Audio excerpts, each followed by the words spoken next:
Kaibigan, alamin natin warning signs na umeedad na ang mga lalaki. So yung mga lalaki, edad 40 years old na mga lalaki pataas, kailangan panoorin nyo to. Sa mga misis, kayo na lang mag-check sa partner nyo kung 40 na sila o pataas. Sign of aging. Basically kasi, kung ang babae may menopause, ang lalaki may menopause din. Ang tawag dito, andropause. Bali, kung ang babae, estrogen bumababa, sa lalaki, testosterone bababa. Sa 20s na lalaki, malakas. 30s, mataas ang testosterone niya. Pagdating ng 40s, bababa na yung testosterone pa konti-konti. Kaya kita nyo, medyo tumataba na, humihina na sa sex. Pagdating ng 50, dyan na yung andropause. Lalong bababa, low energy, tataba, magkokonti ang buhok, may magiging makakalimutin na. Lalo na pag 60, 70. Kaya nag-umpisa sa 40 years old. Yan ang tinatawag na male menopause or andropause. Tulad na sinabi ko, edad 30s, pinakamataas yung testosterone, yung pagkalalaki, na male hormone, pero bumababa na yan. Yan. Ito ang dami ng testosterone sa lalaki. 20 and 30, puno sa testosterone. 40, marami pa. Pero pagdating ng 40, pababa na yan. Di ba? 40 to 50, yan o, 1/2 na lang. 60, pagdating ng 70 years old, kalahati na lang ang testosterone. Pag 80, 90, halos wala ng testosterone. Diyan nanggagaling ang mga sintomas na umeedad na ang lalaki. O, tignan natin to. Ilan dito meron tayo? Low libido. Yung sex drive humihina. Kung dati, pag nagtalik, everyday. Ngayon, mas madalang na. Paano bumababa na ngayon testosterone ng lalaki? Mas mahina na rin sa pagtatalik. Mas konti ang similya. Mas hindi na ganun katigas yung sa lalaki. Meron ding erectile dysfunction. Pati sperm count bumababa. 40, 50, 60, pababa na pababa. Hindi ibig sabihin hindi makakabuntis. Meron dyan mga 70, 80 years old nakakabuntis pa. Pero mas mahina na rin siya kumpara nung bata siya. Number 2 sign na may edad ng lalaki, low energy. Laging pagod, laging mahina. You struggle to find energy. Basically, yung testosterone level din nagme-maintain ng energy natin. Number 3, lumalaki ang tiyan. 40, 50, 60, pahirap ng pahirap. Pati yung muscle lumiliit. Ano dahilan nito? Dalawang cause. Pwedeng bumababa yung testosterone level, kaya tumataba na yung lalaki. Or, pwedeng mataba ka muna. Ang mga taong matataba, ang nangyayari, yung taba nila, may enzyme sa fat tissue, kino-convert yung testosterone to estrogen. So, pwede yung pagkataba ang cause, kaya humihina ang testosterone mo. Kaya yung mga lalaking matataba nga, mas prone sila sa erectile dysfunction, mas maikli ang ari. Yan ang turo ni Dr. Edgar Chalians, ang urologist. So, yan ang problema. Number 4, pag nagkakaedad 40, 50s, mas hindi na makatulog.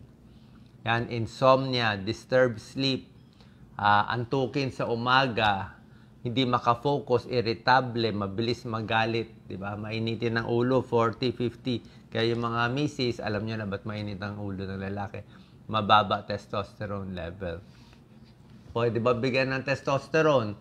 Actually, sa ngayon, hindi pa recommended. Merong ibang mga kaso na kailangan bigyan ng testosterone, pero basically, medyo may risk din yung mga iniinom na testosterone. Mas gusto mo natural eh.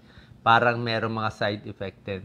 So, gagawa na lang tayo ng paraan sa insomnia, magpapayat, low energy, magpahinga, kumain ng mas pampalakas. Number 5, humihina ang buto. Hindi to mamamalayan ng lalaki, magugulat na lang, masakit ang buto, biglang nabali ang buto, nag-fracture. Malalaman mo lang na humihina ang buto ng lalaki kung nag-order ka ng bone density test or chinek yung testosterone ng lalaki. Otherwise, expect mo hihina ang buto Kasi nga bumababa yung testosterone. Yan ang tinatawag na andropause. Number 6, ito common sa lalaki sa babae, pero mas common sa lalaki, mga age spots. Ito, marami tayong age spots, yung mga freckles, yung iba, yung itim-itim o pula-pula naglalabasan. Fine line, nagda-dry na, dull na yung skin. Dati malambot ang balat natin. Pag tumatanda, medyo parang ano na siya, parang dull, matigas. 'Di ba? Tumitigas, dry skin and fine lines. Yung exposure natin sa araw dati, ngayon tayo sinisingil. Kung dati mahilig kayo mag-beach, nung 20 years old kayo, nagbe-beach kayo, diyan lalabas. Pag 40, 50, 60, lalabas yung mga patsi-patsi, freckles, hyperpigmentation, age spots. So, kailangan mag-sunblock, maglagay ng mga moisturizer, yung iba merong mga retinol, makakatulong naman. Pero sabi nga ng dermatologist na ginagas natin lagi, si Dr. Acatigo, hindi kailangan bumili ng super mahal. Yung mga normal price lang, pwede na rin. Pag aging, nagkukonti ang oil sa muka, kaya nagda-dry, kaya naglilinya. Number 7, syempre nagsasag na. May eye bags, puffy eyes, bumabagsak dito, kumukulubot dito, part of aging talaga yon. Pag bata pa kasi tayo, ang balat natin, yung mga kabataan, may collagen, may elastin, di ba? Firm ang 20 years old. Pero pag bumababa, tumatanda kasi. Pwede yung mga eye creams, syempre mas matutulog. Tulog, bawas stress. Yan talaga panlaban natin para hindi tumanda. Tulog, bawas stress. Mapapansin nyo kung marami kayong stress, kahit yung tulog nyo ay hindi masarap, doon maraming eye bags, nangingitim yung ilalim ng mata. Pero kung makatulog kayo ng 3 araw, sunod-sunod na relax, walang stress, gaganda. Magiging mas maaliwalas ang muka.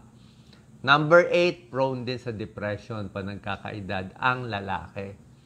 Yung testosterone regulates mood So, pag depressed, malungkot, empty, irritable, anxiety. Ang babae, pag na-depress, umiiyak. Ang lalaki, ito, para sa mga ang lalaki, pag na-depress, aggressive at galit. Nakikipag-away pag depressed. Marami pa ibang warning signs na nagkakaedad, itong male menopause. Yung iba, lumalaki ang breast, walang motivation, walang confidence, nalulungkot, makakalimutin, mas nervyos, maliit ang muscle, nawawalan din ng buhok sa katawan, nababawasan. Ano naman yung mga common na sakit sa mga lalaki? Pang men lang to. Actually, meron dito sa babae, mas common lang sa lalaki. Siyempre, yung lalaki, iba ang sakit. Heart disease, pwede sa lalaki at babae, pero mas common sa lalaki. Ang problema nga sa heart disease, diba, tinatawag ito na silent killer o traidor na sakit kasi nga 50% ng may sakit sa puso sa kalalakihan, walang sintomas. Ang unang sintomas na heart attack na.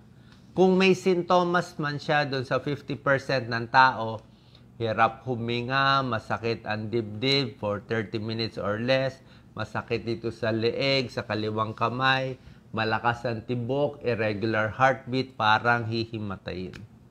Papacheck tayo sa puso. Yan, linya ko to bilang cardiologist, yung mga tips natin para yung mga tigil sigarilyo at iba pa. Number 2 sa lalaki, ito ang deadly. Diba? Prostate cancer. Basta edad 50 pataas, ang lalaki, edad 50 pataas, halos lahat magkakaproblema sa prostate. Hindi prostate cancer sa lahat. Prostate enlargement muna. Lalaki ang prostate. May problema sa pag-ihi. Pag-ihi ang edad 50, 60, 70. Lumalaki yung prostate. Hirap umihi. Ihi ng ihi. Parang kulang yung ihi. Mahina ang daloy ng ihi. Masakit dito sa may pelvic area sa lugar ng prostate. Erectile dysfunction, humihina sa pagtatalik, masakit sa area dito sa may ari ng lalaki. Pero basically doon sa may prostate area. Lumalaki prostate, karamihan, pero ang binabantayan, prostate cancer. Tsaka may gamot din sa lumalaki ang prostate. Halos lahat magkakaroon. Diabetes ang problema din sa mga kalalakihan. Okay, maraming may diabetes. Silent killer. Pag tumaas ang blood sugar, marami walang sintomas. Kung magkakasintomas man ito, madalas din umihi at laging nauuhaw.